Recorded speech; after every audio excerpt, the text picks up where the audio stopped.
Welcome to Long Beach Lens. I'm your host, Derek J. Simpson, Executive Director of the Long Beach Community Action Partnership.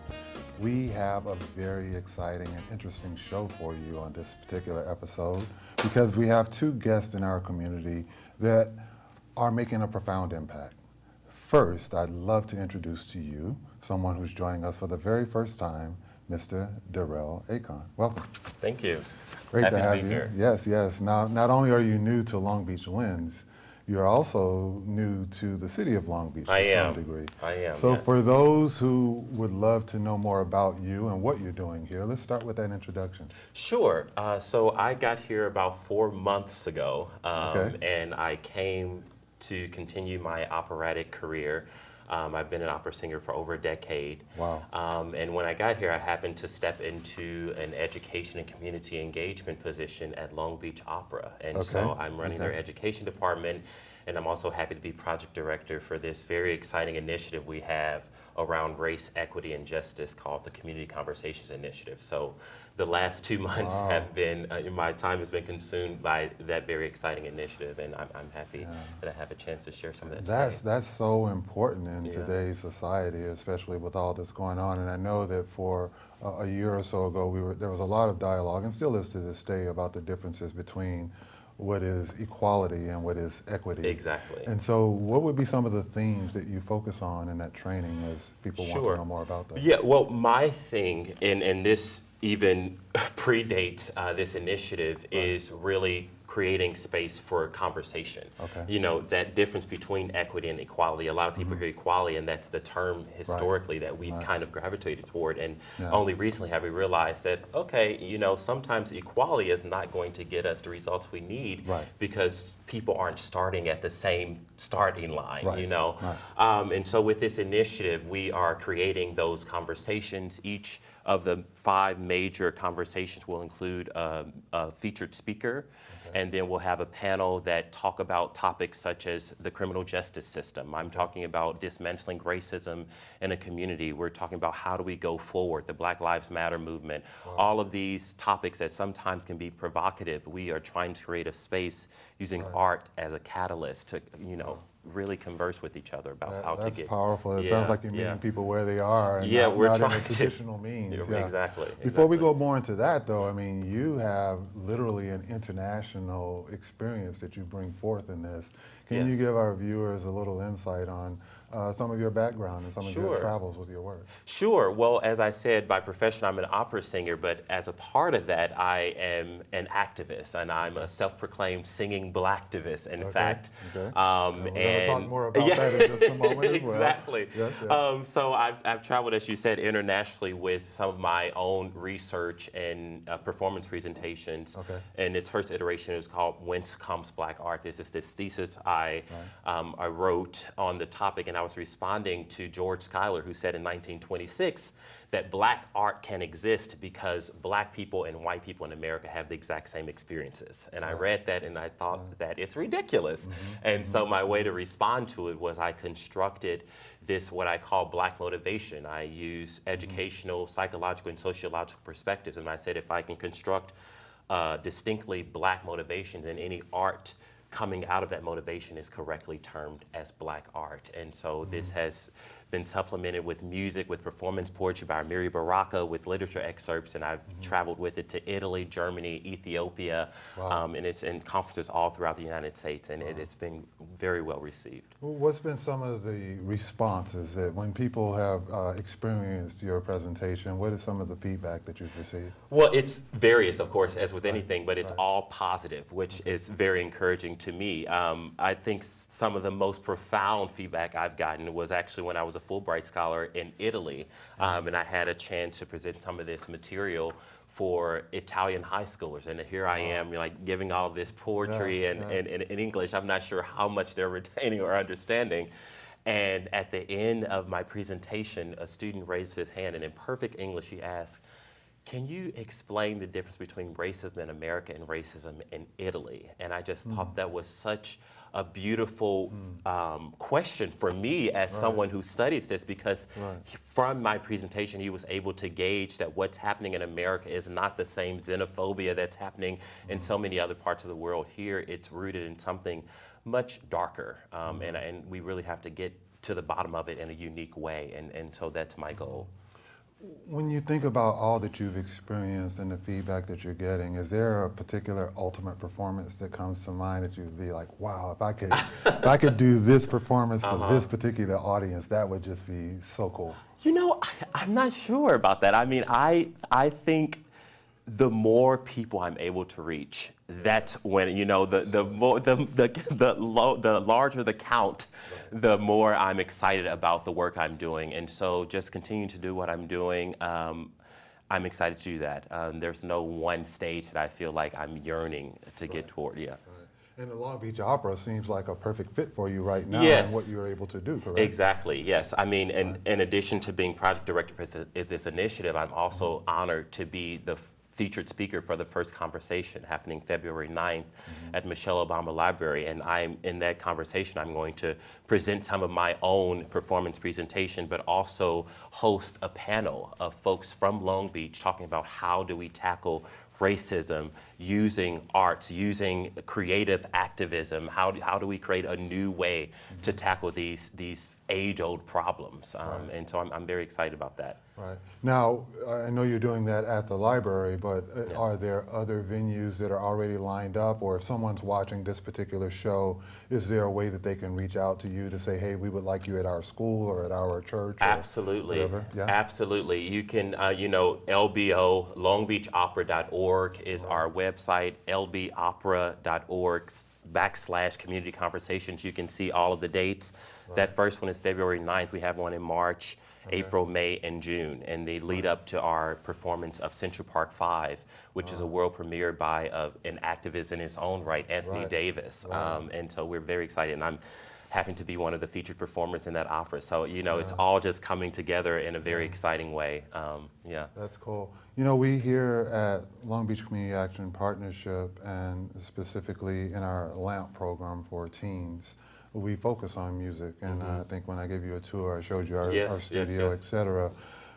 But singing opera is the last thing that one of them will come through that door to sing, though they're very gifted in their own right. What would you say to a young person about pursuing opera? Because they may not even look at that as a potential path. Right. I would say, opera's not for everyone, if we're honest, both from the performing standpoint and as an audience member. But what I would say to anyone, especially if they're musically inclined, is give it a listen. Listen to, there's so many clips on YouTube, there's so many scores out there, there's so many famous opera singers of color. Listen to them, read their journeys, and I myself was inspired. I didn't know what opera was until high school, and just learning about people like Shirley Verrett, about like Leontine Price, these folks, I was just so inspired by their story and this idea of translating a foreign language and telling a story and having the story be my own unique rendition, that's just so exciting for me. That's the artist in me. And I think if other people have that same inclination, opera is a beautiful vehicle to express it. So we're going to give you some time to share some of your work from an operatic perspective, but we're doing that also on February 2nd as part of panel discussions that Long Beach Lands will be recording at the expo. Can you share a bit about that? And then I'm going to put a microphone in place and let you take us to break with your rendition with your accompanist. Yes. Well, today, in just a few seconds, I'm going to do a poem by Langston Hughes, followed by a spiritual arranged by Moses Hogan.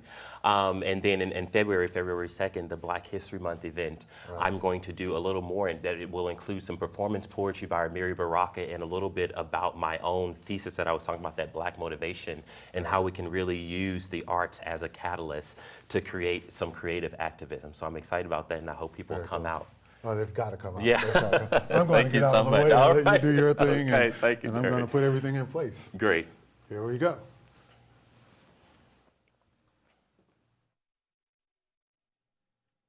The Negro speaks of rivers. I've known rivers. I've known rivers ancient as the world and older than the flow of human blood in human veins. My soul has grown deep like the rivers.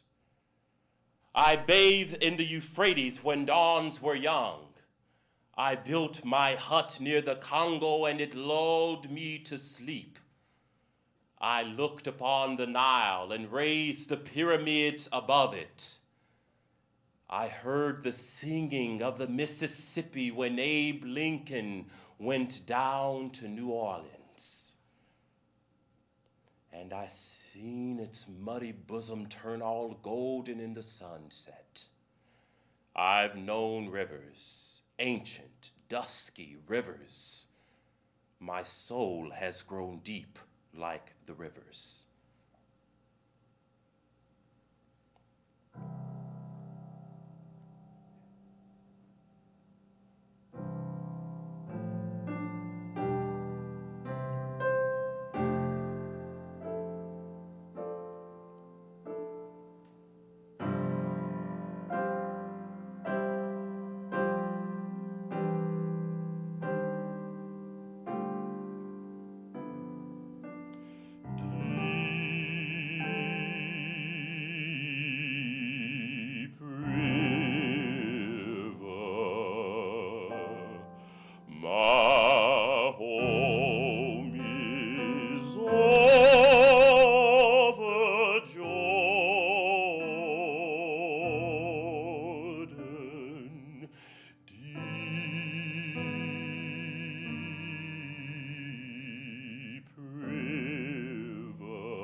sovereign campground.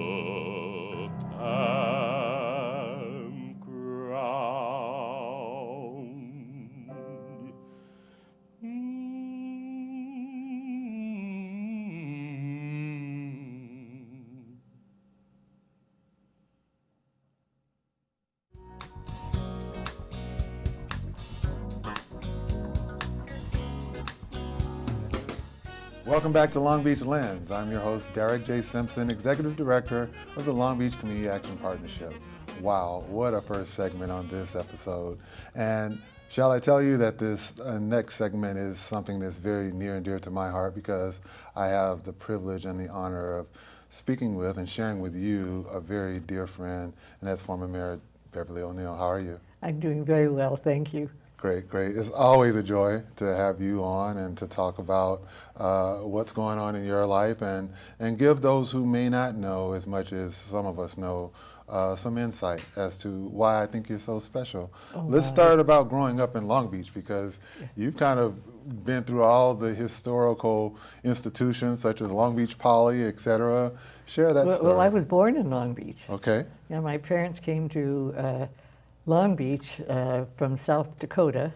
Whoa. And I was born soon after. Okay. And I can't believe how lucky I am to have been born in Long Beach. My father had trouble working, so my mother worked more consistently. Okay. And near where she worked was a nursery school.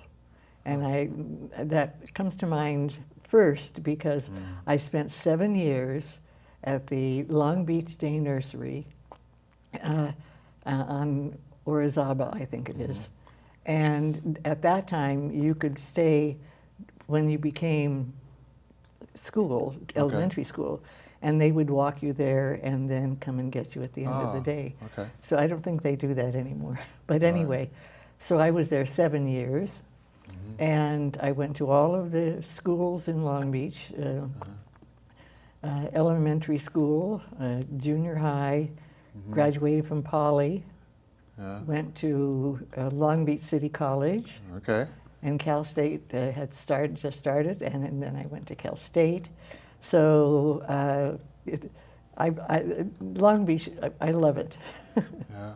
Are there particular, is it the people, the culture? When you think about Long Beach and that love that you have for the city, are there certain things that just really resonate with you? Well, you know, Long Beach hasn't lost its charm for me. Right. It has changed a great deal, tremendously, but there's always a core of stability, right, and of caring for each other, and that's unique in large cities. And you know, in California, I think we're 6th or 7th size, and I bet we're the only ones still with that sense of community that you feel in Long Beach. I remember talking to you once, and you were saying how you really get that sense of community at the Belmont Shore Christmas Parade. You were talking about how everybody comes out for that. But well, there's so many things like that, but right, you know, that is an example, because there's a sense of community there, and people knew each other, and they were clapping, and they're happy, and you know. But there are many things in Long Beach that do the same thing. Right, right, right. So then you graduate, you go through all the educational institutions, and then you end up becoming an educator yourself, correct?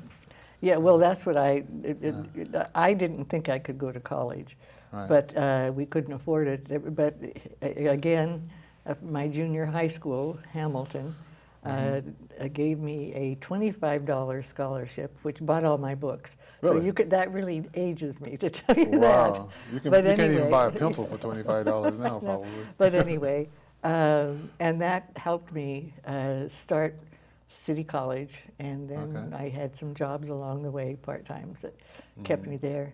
But the education system in Long Beach is excellent. Right. Just excellent. I think we are so fortunate to have, you can get from kindergarten through master's program. Right. Yeah, I love that. We were talking about my career before we started this segment, and one of the things I'm proud of that many people don't know about was as president of the Long Beach Community Partnership, Judy Seal and I worked together, and that's when Seamless Education got its start, which is now the College Promise. I know, So, isn't that amazing? Yeah, way back then in like 93 or so, you never would have thought about how big that is. No, actually it was the upper 80s. Yeah. Yeah. There you go. Even further. And we got together the 3 levels of education in Long Beach and decided that we could coordinate with each other and have a seamless education. That's beautiful. When you think about education now, and then all of a sudden you look up and you're running for mayor, did you ever think you'd be in politics? Look at the expression on your face. That's how much of a surprise that was. Well, I have to start with that I really felt like I wanted education as my career, and actually it was. Yes. I started out teaching kindergarten. Right. And was in the Unified School District, and then I went to Long Beach City College as the women's advisor and taught music. Then I, let's see, what was the next step? Oh, then I was dean of the liberal arts campus. I became vice president after, I think there was another position in there someplace. And so I was at Long Beach City College for 36 years. Whoa. And so I retired. Right. But I didn't retire. Right. I ended up in politics, which is it was the furthest from my mind ever. Right.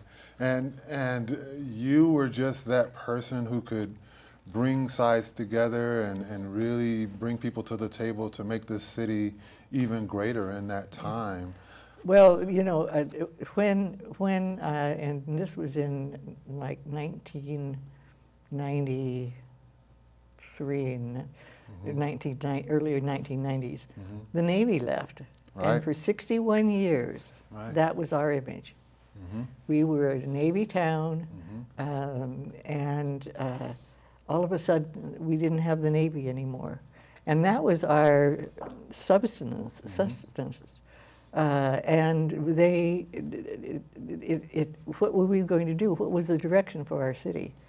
And so we took advantage of the fact that we have a waterfront, and we have a wonderful setting for our city, and people know how to work together. They know how to come together to make things happen. And when you see what's happening now down there, it's but it took a lot. You know, I feel like I spent the first 4 years getting our land back from the Navy. Right. Because and that took working with Washington and President Clinton was really very helpful to us. And then the next 4 years on what we're going to do with this land. Now that we have it back, what do we do? Yeah, right? yeah. Now that we, but there were some guidelines that the government gave us of how they wanted to have nonprofit areas in the city, which we have. And so there were just changes that were made at that time that changed our image. And so what we got back, to get back the land, what we're going to do with the land, and then I ended up running again. And that was as the write-in. Well, right? I wasn't going to certainly push that. And I never thought of being a write-in, but the thing that motivated me, and I probably shouldn't say this out loud, was that some of the people that were running against for mayor at that time, were going to change everything that they towards the direction that they felt it should go. And I thought, oh my God! As opposed to building on the successes that we've already changing the direction. And I thought, I spent 8 years making sure that we were going to exist in the same manner. And now, you know, now we have one of the largest ports in the world, and anyway, it worked out. So many changes. The only time that I've been to the Pentagon was during that time when, again, it was Judy Seal and I who went to the Pentagon to talk to one of the Rear Admirals about getting our land back as part of that partnership. We all worked together on that. It was a community effort, and the millennials and those who've come after us would never know that where the town center was where the hospital used to be for the Navy, or where Cabrillo High School was Cabrillo Housing, and just I've seen so many changes in this city, and it's not my hometown, but it is my home for the last 30 years. Well, you know, the downtown, because it was a Navy town, there were a lot of bars. Right. The Corregidor, and, you know, so that area was utilized in a way that really was not conducive to positive growth. Right. When you think about all that you've experienced growing up in this city, and your contributions as an educator, and your contributions as a political leader, and just someone who cares about this city. I have a granddaughter that's 10 and 6 coming up in Long Beach Unified School District. If they read the chapter about Beverly O'Neill, what would you like for them to learn in reading that chapter about you and your love for this city? I think that if you don't like Long Beach, there's something wrong with you. You know, Let's start with that. because you can find things that are positive to your liking. Right. And the more you give, the more we get. Right. And there have been positive changes that have changed our city. We're a very diverse city. Yes. I think we're the third diverse city in California. Well, the most diverse, yes, anyway. In the nation. One of the most in the United States, for sure. But the assets that we have the sun, we have the people that are working together, and just things that are positive, which you can find. Right. If you want to be grumpy, you can do that too. Yes. You know. Yes. I think I forgot the question. No, it was just in terms of you know, your legacy. I know I think about what do I want my children and my grandchildren to remember me by, and I know in speaking with you about you've had an impact in so many different ways. Just talking about your legacy in this community. Yeah. Well, you've had several in Long Beach also. I mean, I think every nonprofit has felt your actions in some way. Thank you. So we're glad to have you in Long Beach. See, we get good people. Yes, mutual love. And we won't tell anybody our code name either, right? No, please. Okay, we won't do that. And then you gave me a chance to do the nonprofits here. With the Heart of Giving. The Heart of Giving. Right. And, you know, we have more nonprofits in Long Beach than any other city they could find. Right. Because there are groups that, I mean, if you needed help in anything, there would be a place for you. Man, we're out of time, but I'm not out of questions. Oh. But you're always in our It heart went here. fast. It did go fast, and I thank you so much for coming back to be I with us. love this, and thanks so much, Derek. My pleasure.